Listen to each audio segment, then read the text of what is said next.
Hello, this is Elijah Ignatieff of the School of Conscious Communication, and we have our first potential originator with us. His name is Johan Calleman. He is the author of The Global Mind and the Rise of Civilization, and another book called The 9 Waves of Creation. And I have studied Carl and been a long time admirer of his work. I believe that what he has, the whole world should know about. He has been studying the evolution of consciousness, and he has an understanding of the Mayan calendar that many people don't have. And so that said, I will go over to Mr. Calleman, and please tell us about yourself. Oh, hello, Elijah.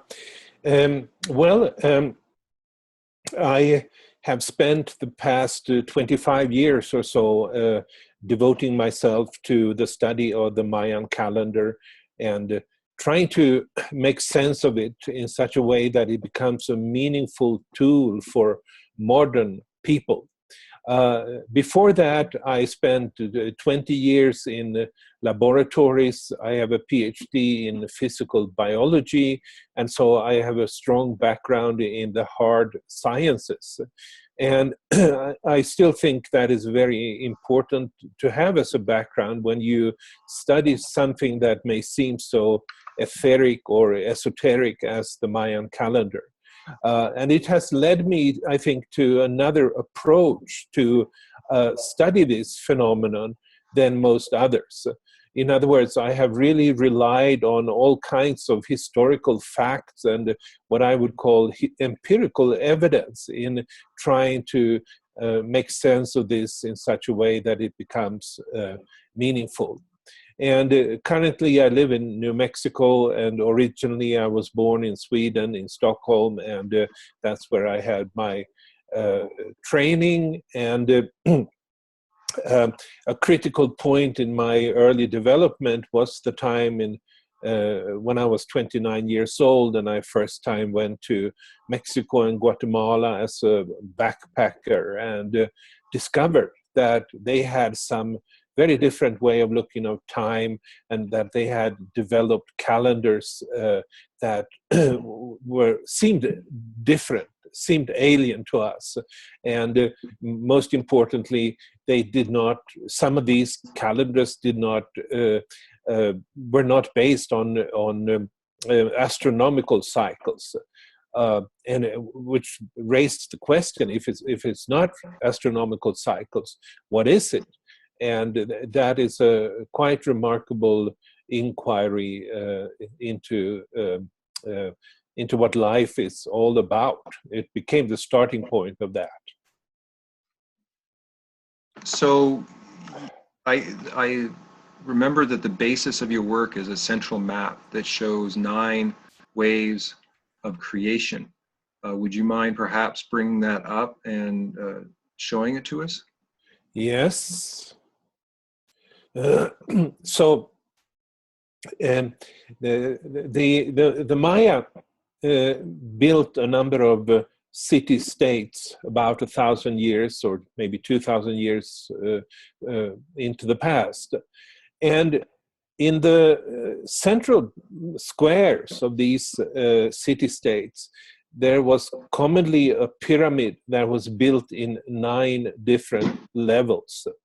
And this is an example of such a pyramid. It's really the pyramid of the plumed serpent in Chichen Itza that lies underneath this, the text that you see there. And these pyramids were really metaphors for the cosmos that the Maya would develop. Everything that they did had some calendrical meaning.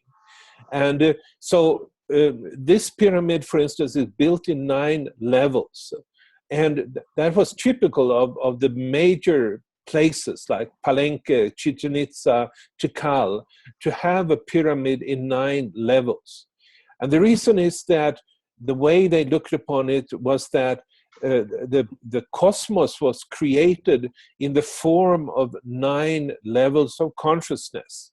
and that these levels of consciousness or levels of the mind, or they were sequentially activated. And so through the process of the evolution of the universe, you would climb these different levels, metaphorically speaking. And that's really what the ancient Mayan kings would also do. They would climb these levels and come to the top, symbolizing that they were themselves the cosmos. They were in unity with cosmos when they had attained this highest level, where they would also often perform ceremonies. So these pyramids have a strong message cut in stone.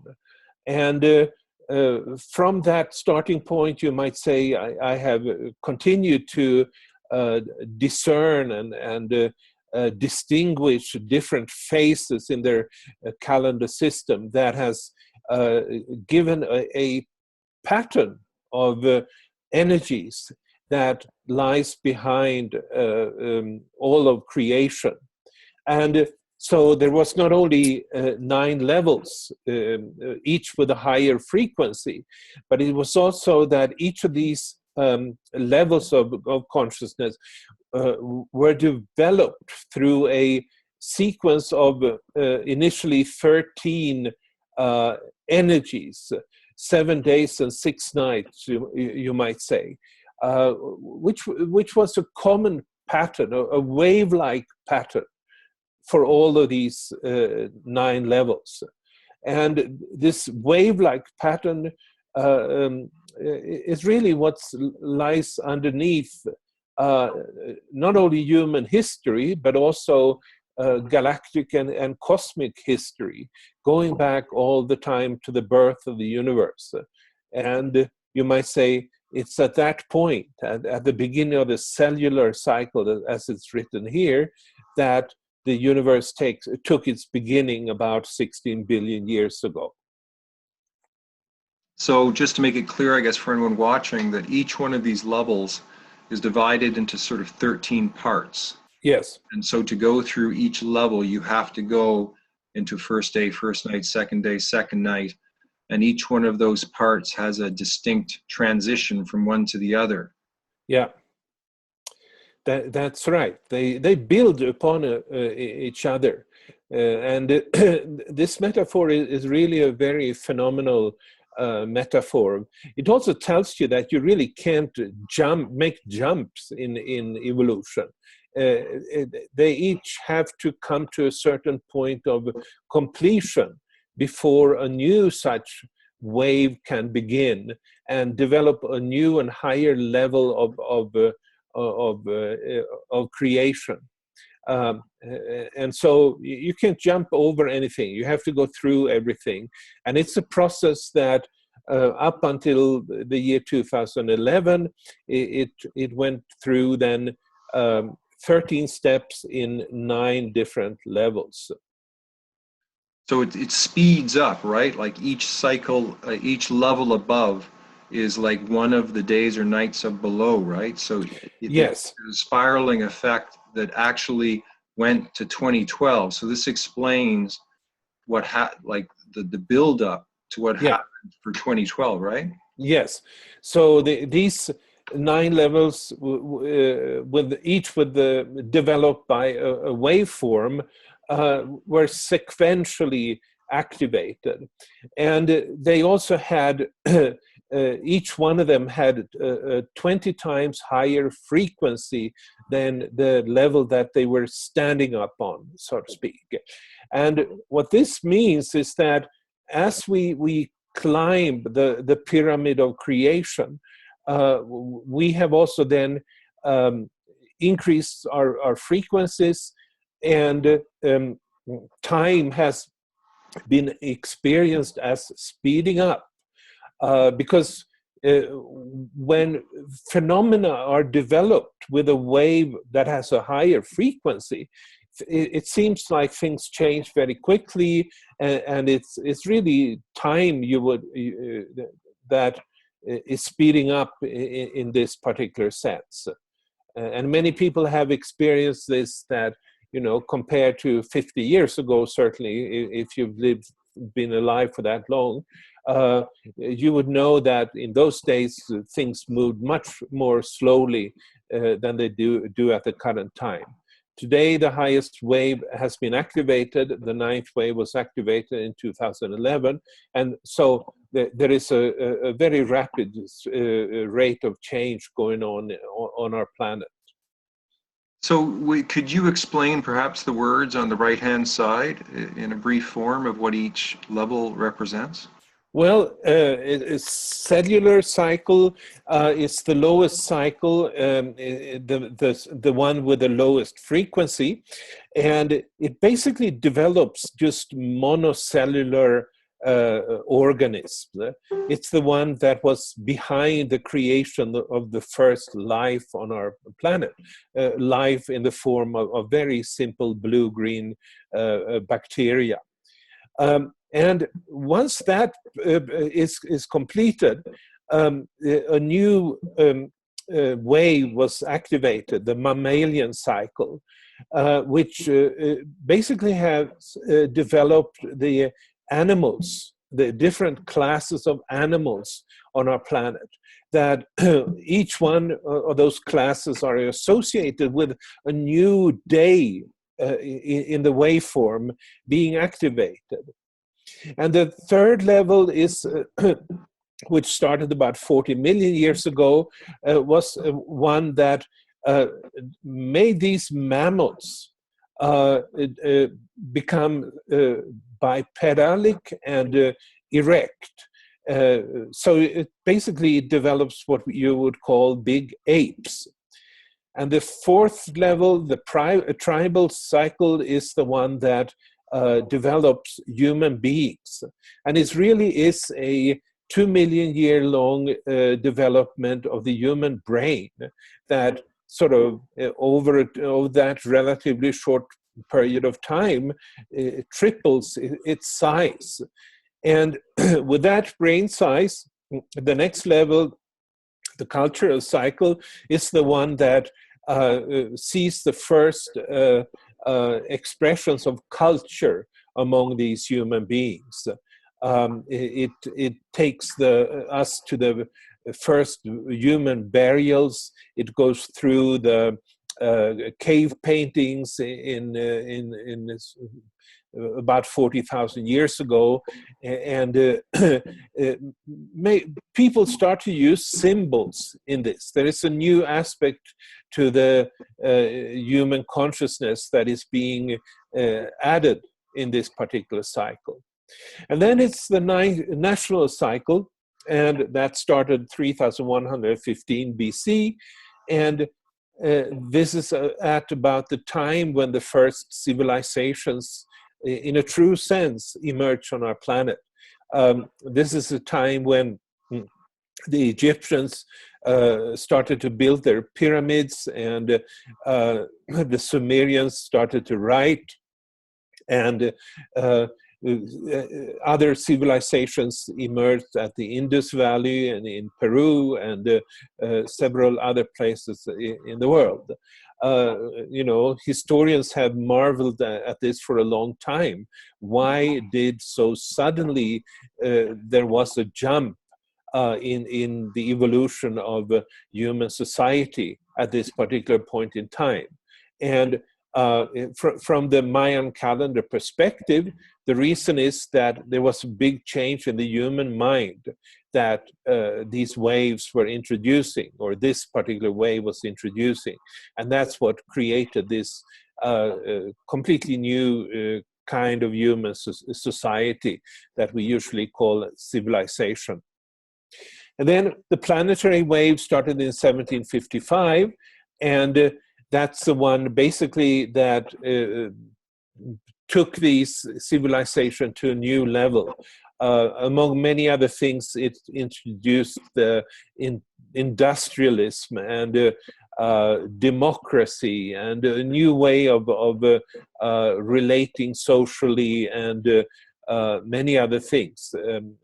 This is especially from the point of view of American history. This is important since it's in with this wave that the United States is created. And so it's not an accident that you see pyramids also on the dollar bills that are produced here. And then comes the galactic cycle, really in 1999. And that's really the true beginning of the digital revolution. Each of these higher waves introduced new technological revolutions. The national cycle introduced you might say, the pyramidal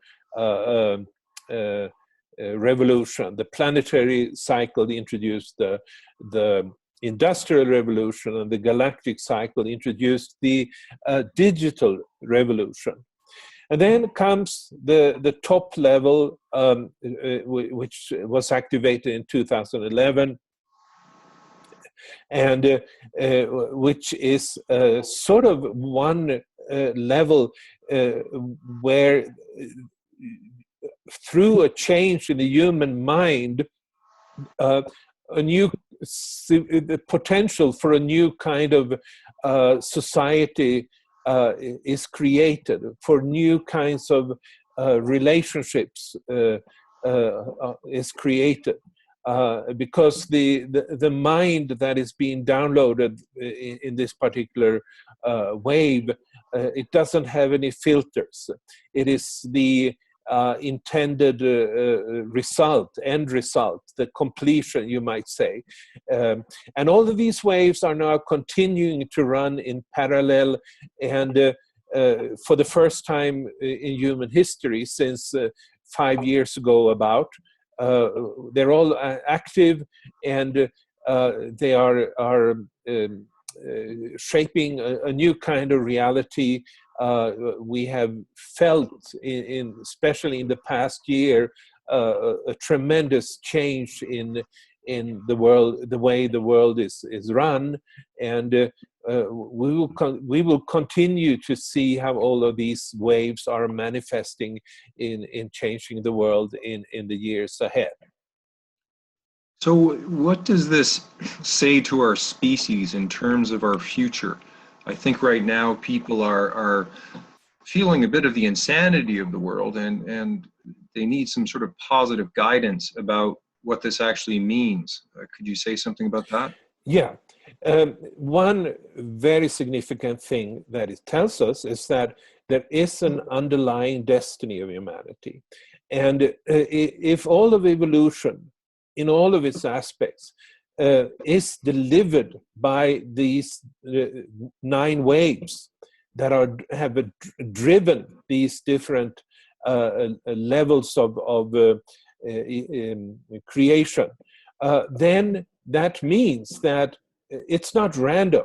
There is a direction. All of these waves, you might say, have a direction. They are, they used to be symbolized by the ancient peoples of Mexico as the plumed serpent. A serpent is like a waveform. It moves like a sine wave, and it has a head, meaning that it's going somewhere. It has a direction. And so that's another very good metaphor that they would use. And so this is telling us another thing, that we're part of a creation that through a series of steps is evolving with a direction. And the other aspect that I want to highlight here is that the 9th wave here, the highest wave that was only activated in 2011, that brings a new mind to humanity. And not everyone has downloaded this. Not everyone has developed a strong resonance with this particular wave. But nonetheless, since this is the completing wave. We have reached the top of the pyramid, but we still haven't really manifested it, the destiny of humanity fully. And it tells us that, you know, the fact that this is a wave, or a mind, I should say, without any filters, means that it is a mind of unity.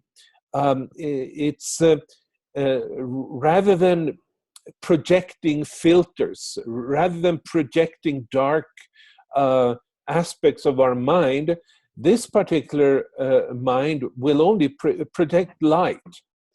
And there are many, many consequences of this, because much of conflicts, warfare, dominance, violence, etc., that have existed in the past, especially in the past 5,000 years, have been generated by filters that people have downloaded.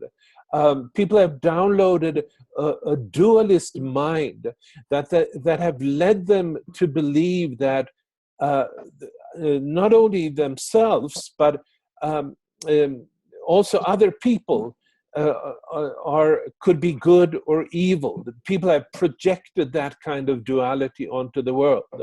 And once you start doing that, you create a society that is sharply divided into rulers and ruled, friends and enemies, etc., etc. And this way, this mind, which has been the basis of which humanity has previously been operating, is now, for the first time with this new wave of the ninth wave, being transcended. Having said that, the other waves still exist. We at the current time, I think most people are aware of quite a significant duality in the world and the manifestations of nationalism and racism and sexism and all kinds of things. But nonetheless, this is sort of just because this wave that created those kind of polarities, it's still running, and so it's not something that just automatically disappears. But the attraction for people in the medium term, at the very least, will be to go to those waves that have the higher frequencies and the waves that endow us with a unity consciousness that, you know, once you download that kind of a consciousness, then you can see that you can create a world that is consistent with that, a world where we recognize that everything is connected to everything else, and that it's really the separation, the duality that people have projected onto the world is really just a product of a particular mind form, a particular level of evolution in this 9-step creation scheme that the Maya provided us with. So I guess what I hear is that, like, let's say as each successive generation dies off, there's these underlying waves that the new generations are sort of more tapped into. So what we have been seeing doesn't mean we're going to get more of it. It actually means that at some point it's going to die off, and these later waves will have more precedence. Is that sort of what you're saying? Yes, I'm saying that, absolutely. So we should consider that, you know, in order to have been fully born into this 9th wave of unity, you should be less than 6 years of age at this point in time. And as we know, 6-year-olds are not the ones that make the headlines. They are not really, they're not the one that immediately shape our civilization. Generally speaking, I think, you know, you have to become at least 20 years of age to be somebody who weighs in on the course of evolution that our society takes. And but nonetheless, you know, the process has started. Just because we may be more than 6 years of age, we can still tune into this particular ninth wave. But at the same time, you know, I think it's realistic to see that this is a plan of the waves, as you like, and it's not some kind of a great fantastic change for the better will still have to take some time. And not only that, it will require the intentions of people to align with this kind of a creation scheme. In other words, if there is not that strong commitment and intention for people to change themselves into persons of unity, then you know, who knows what will happen. It's a choice. But it's a choice that will become more and more attractive. And I think it will become clear to an increasing number of people that the only way forward is to leave the duality behind and live accordingly with that. So it seems that the world right now, there's a lot of conflicting worldviews, let's say from the Christian or the Muslim or the Jewish or any of the other worldviews. And all these worldviews sort of have come from the other levels, but they're fighting each other. But I doubt that they would want to admit this. They wouldn't want to recognize or acknowledge what you're saying, because it would certainly get in the way of their own philosophy of life. Have you found this? Like, well, you know, it's a little bit paradoxical here. All of these, you know, if we look at the major Abrahamic religions, in fact, all the major religions of our planet, it comes out of that sixth wave, or the national cycle. And that was a cycle when the duality of the mind was most prominent. So, and it favored the left brain half. And so the result of that is that they became scriptural religions, patriarchal religions. And the tendency of this dualistic mind that have given rise to them was always to say that we are the right ones, we are the ones in the light.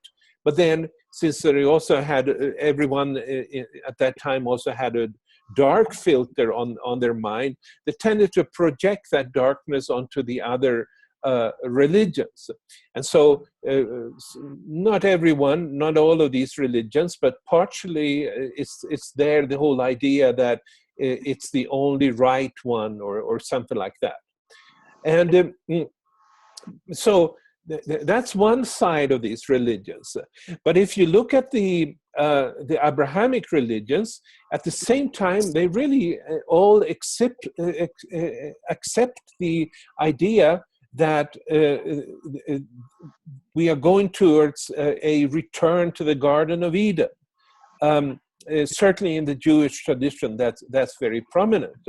In the Christian and Muslim views, it's similar. They may not emphasize the Garden of Eden exactly in the same way, but they would still see that there would be some kind of a turbulent times, and after that there would be a return to a kingdom of God, and so forth.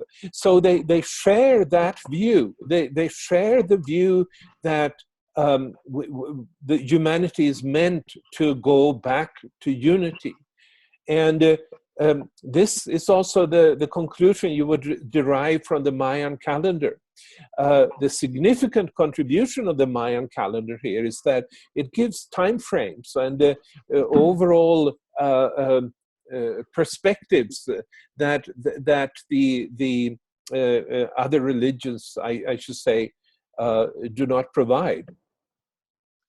So these pyramids were left here and built here with this encoding in them, sort of pointing to a time, which we're in right now, where we would reach this 2012 mark, and a lot of people, I guess, have thought that the world would end in some way, but it seems to be pointing to a time where things are just beginning. And so I think a lot of people expected something to happen immediately at 2012, but what this is saying is like the door was just opening.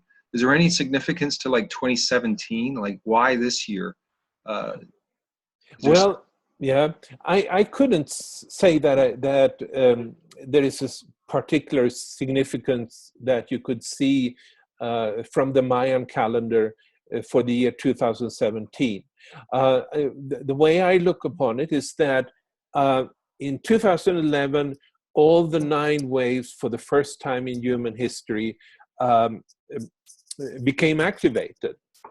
And that by itself was a tremendous change on a cosmic scale, you might say. And in fact, there is, and this is very, very amazing, that there is an inscription from ancient times from the Maya that saw this time coming. They saw that there would be a time when the as they would say in this inscription, the 9-storied pyramid would appear in its full regalia, and this is what now has happened. And but the change at the time, the shift on the underlying level of existence was so great that it took some time before this started to be sorted out. And the year 2012 was very uneventful, really very little happened. You might say something similar about the year 2013. But then in 2014, you started to feel that some kind of changes were happening that we had no experience of. And of course, all the preparations for the American election has engaged the whole world in a sense. And it really has pointed out to us that something else is the world has changed. And I would attribute this change to this shift that happened ultimately in the end of 2011. But we're only now, it's starting to play out. In that sense, I do experience myself that this is a new beginning, but it all goes back, I think, to that shift and the new interference pattern of waves that we are currently living in. So you had said that for the universal mind, there was the 6-year-olds, but the ethics was coming in 1999, the galactic wave. So that would sort of mean that the youth of today, the teenagers of today, would be very ethically focused. Yeah, I think so. You know, what they call the Millennials. And it's a new brand of person compared to, you know, my own generation. And what's said to characterize them is that they don't hate. And this is quite understandable from the perspective of the Mayan calendar. You might say that the 8th wave of this pyramid, the 8th level, which was activated in 1999, it shifted over the polarity of the mind so that it became the right brain half that got the light. And it was still a duality carried by this particular wave, but it was the opposite, or if you like, the complementary polarity to the previous 6th wave that created the patriarchal civilizations of the past. And so what this means is that the people, roughly speaking, born around the shift of the millennium, 2000, they have their interference pattern that they were born into and that they have started to live in their lives is one of more of a balance where the two polarities are balancing each other. And so that I would say is the reason that they are more that they look upon the world quite differently, and that they don't hate, and they seek other kinds of solutions to the world, and yet, you know, this is still a young group, and they do not completely decide what direction that society at large is taking, but it's a beginning, and they with their new mentality created by this sort of more balanced mind that is preparing for the ground for the change that will later come when the ninth waivers will be grown up and start to weigh in on what is happening. So what kind of response have you gotten, let's say, from the scientific community regarding this? Well, overall, the scientific community ignores it, and I have, of course, over the time made different kinds of approaches and try to sort of get in a foot into forums where this could be discussed in a scientific setting. But overall, I've not been successful in those regards. I don't really see any meaningful criticism that have been done of my work, but on the other hand, it is like the scientific community does not even want to deal with these kind of things, and it has to do with some of the biases that dominates what we call science today. And I would say one of those biases is that you're not allowed to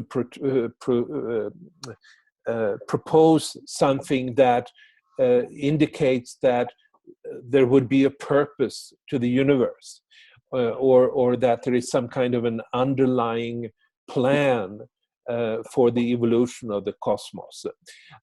It's just, you know, I think it's tradition.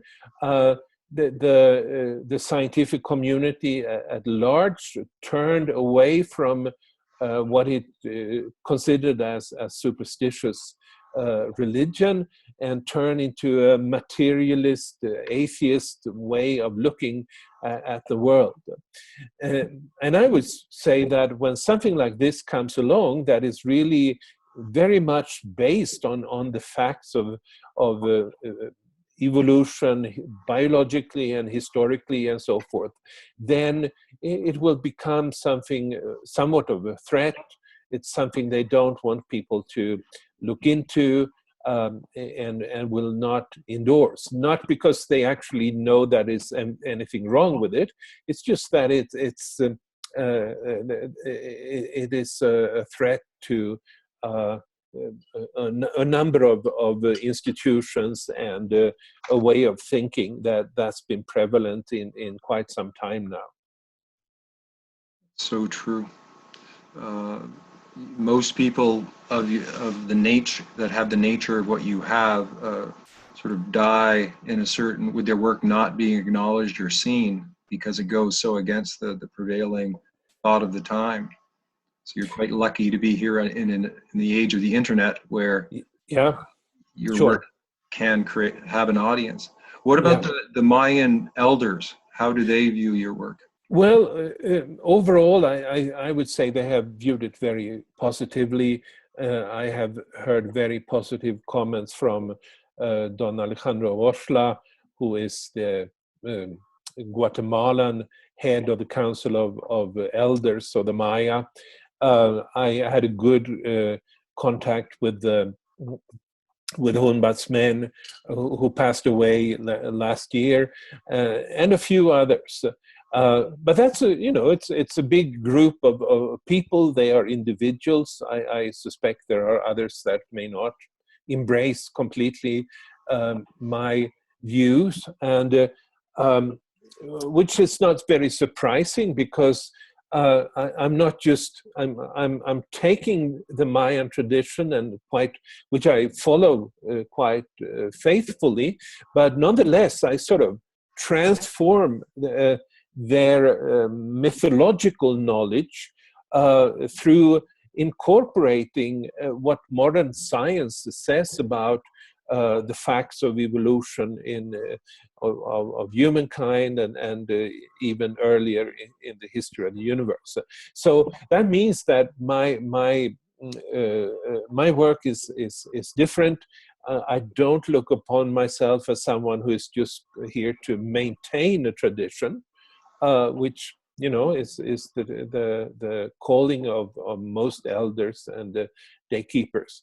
But I look upon it not something that I should change, but I'm going back to the ancient Maya and see how that is, look at how does that fit into modern science and modern knowledge in many ways, and create a deeper understanding that is meaningful also for modern people.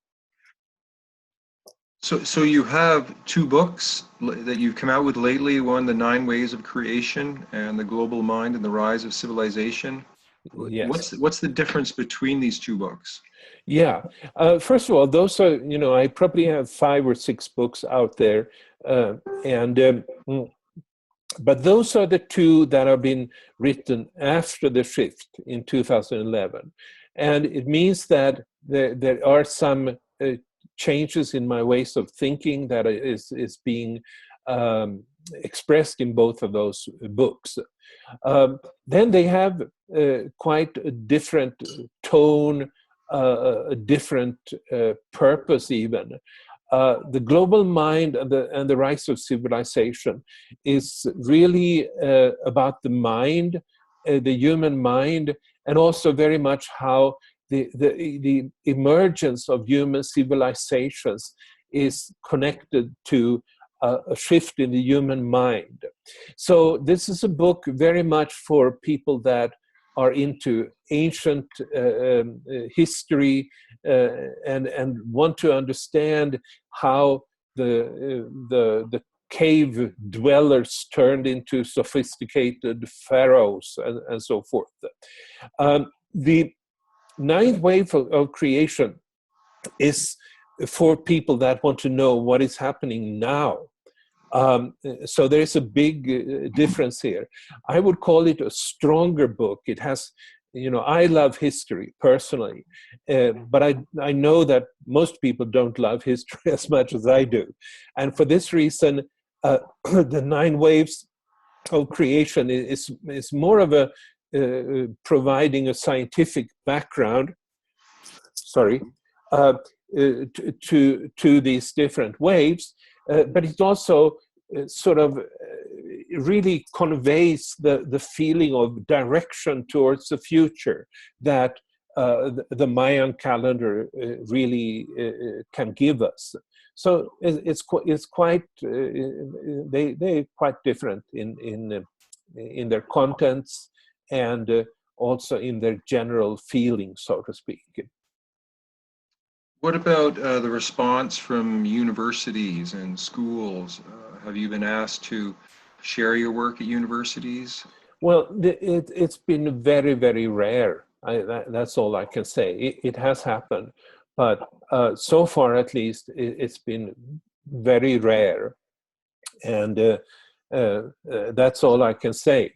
And of course, I make my, you might say, advances and take contacts and have done so, but usually there is no response, there's no criticism, but there is also no appreciation, and so that's the way it's been. Could that be that, all of these schools and institutions and systems have come about through let's say, the wave of power? Well, yeah. And just so they're not really able to recognize the knowledge that you're putting forward because, in a sense, it is their demise. Yeah, I think that is very much true. And if you go to a university today, you will find that the different disciplines are tremendously fragmented. They're very, very specialized, and usually they don't collaborate too much with each one another either. And here, the whole idea is not to fragment. It's to present a view of the universe that includes everything, in a sense. And so, in a sense, that kind of a holistic understanding. And in this regard, I think the Mayan calendar, it provides a piece of the puzzle that is absolutely necessary for those of us that want to get a holistic view of what's happening in the world. But that means that this holistic view is really, you can't incorporate it into a very fragmented discipline. You would have to accept that this is a bigger framework and put your particular discipline into this bigger framework. And that's a big step for many people to take. In other words, it's a kind of a teaching that asks a lot from people, especially those that have specialized knowledge in relevant fields. I feel that the nature of education, the nature of every system out there really is going to change whether people want to or not. Yeah. And you're basically saying why. And you may, if people really understand what you put forward here, it will accelerate the change because people will begin to understand what they're dealing with. Because the very foundations of what they've learned and known all their life have actually changed in their lifetime. And we see the symptoms, but we don't understand the real causes, because whatever they're putting forward as the cause just doesn't make sense, because they don't actually understand what the cause is. And so what you've done is you outlined the cause, and the focus is consciousness. Could you say something more about the nature of consciousness and what you've learned, and either sort of, where does our society miss the boat in terms of their understanding of consciousness? Well, I prefer to talk about the mind, which is, I think, is an easier thing than consciousness. And I think that modern society essentially has missed the boat because it doesn't realize that the mind comes from an underlying quantum field, an underlying field of waves.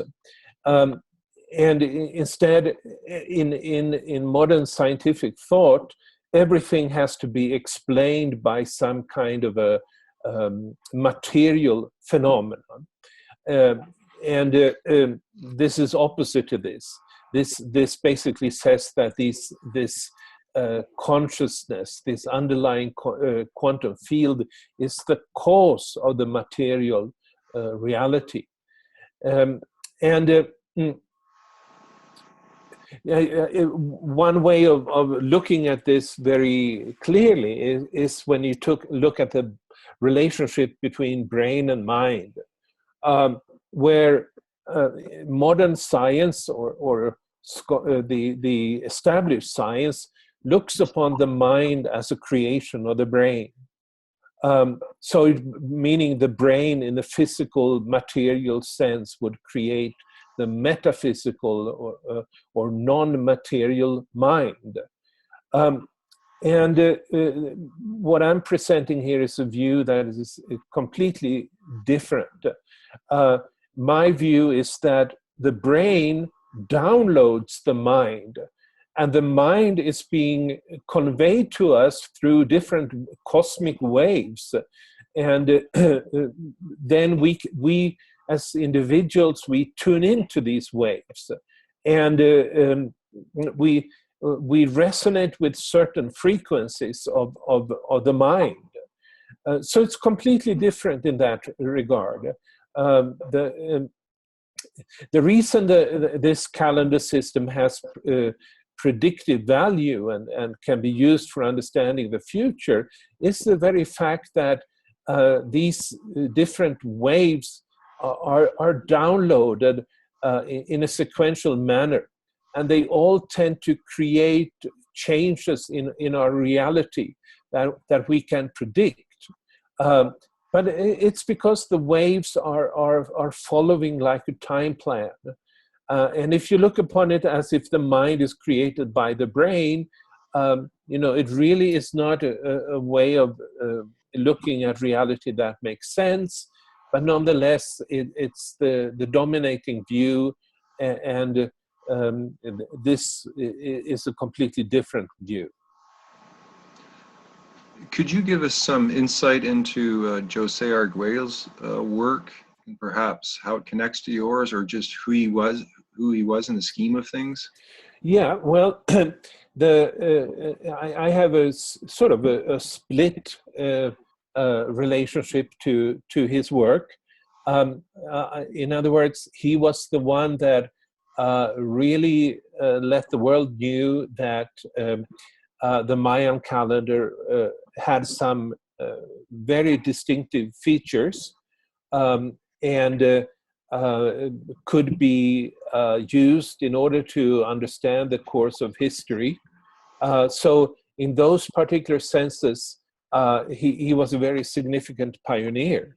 And he let the world know about this essentially in 1987 at the event that was called the Harmonic Convergence.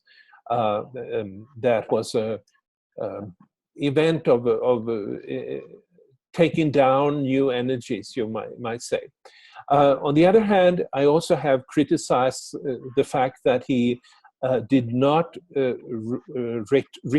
keep the traditional, true, ancient Mayan calendar that the Mayan elders are using themselves.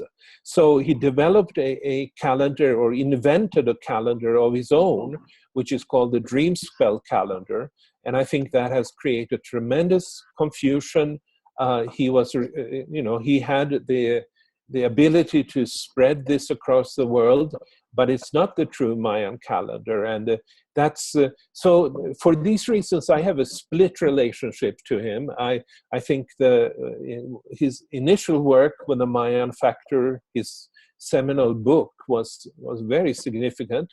But then the following work that came after 1990 with the dream spell calendar has basically just misled people. So it's hard for people to see that a person could be just as good and just as bad as he was at the same time. And I don't mean ethically bad, but in terms of the legacy he left behind. So I hope that explains it somewhat. Well, I know there's a huge difference between the timing aspects, right? That what about the 20 energy signatures? Well, the thing is that Arguelles changed the calendars. He's using the traditional 20 day signs like the Mayan elders are doing. It's just that he shifted their relationship to our calendar. And so the Mayan today would be a completely different day sign among the Maya compared to in the Arguelles people. Mm. So so the Mayan elders are saying the same thing. I mean, this is really not something he had the right to do, but he went away to do it, and it caught on. Action.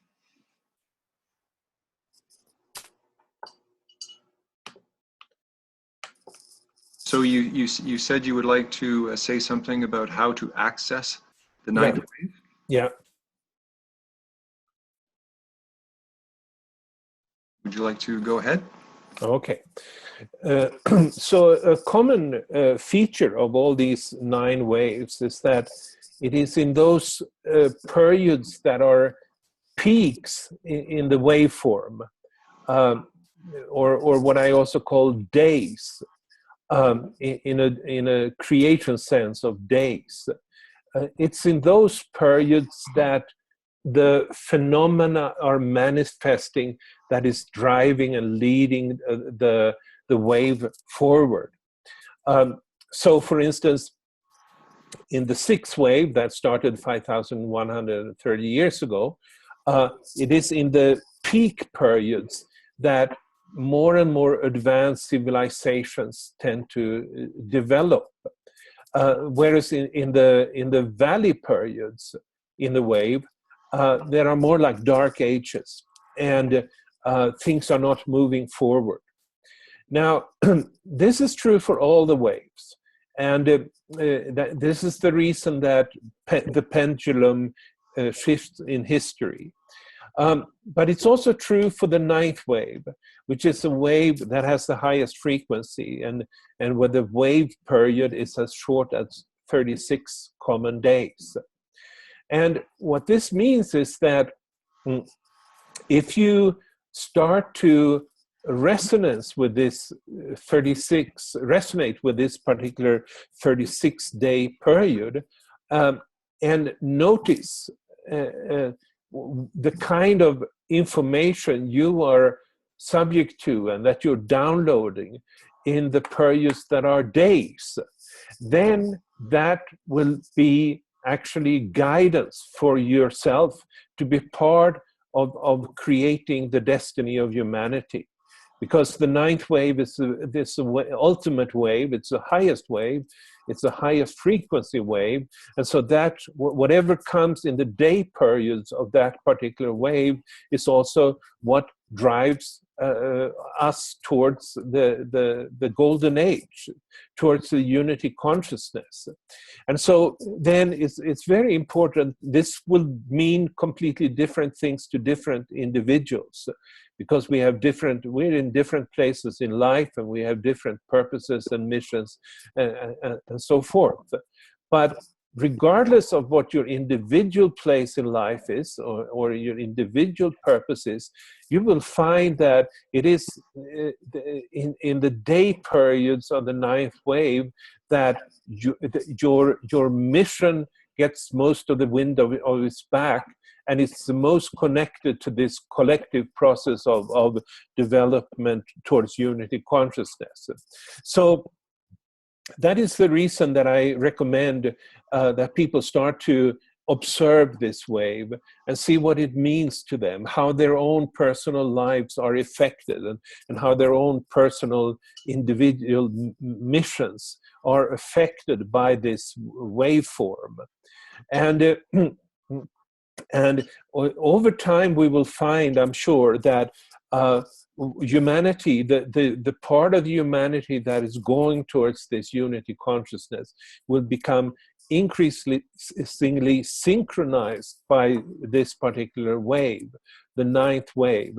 And that makes it all the more important to be aware of it, to resonate with it, and even try to develop synchronistic processes in the world in relation to this particular wave. And the way to access this wave, I mean, one way is, of course, to buy my last book, The Ninth Wave of Creation. If you don't want to do that, you can go to my, there's a Facebook page called The Nine Waves of Creation Mayan Calendar. And at that Facebook page, you can also find the same calculator. There are references to it in articles that I have on my website.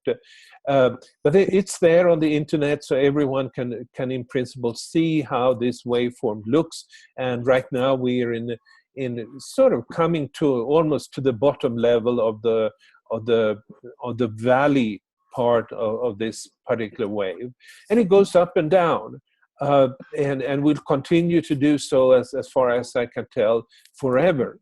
Waves do not stop; they continue, and and as over time we will see that this wave is a synchronizing force, and by becoming aware of this particular force, you will align yourself with the destiny of humanity. And that is, I believe, a very important aspect of how to approach the future. Okay, I just have a question. There's something I'm missing. Let's say we're looking at the ninth wave before 2012. There was, it went back and forth between night and day 13 times, and each one of those was 36 days.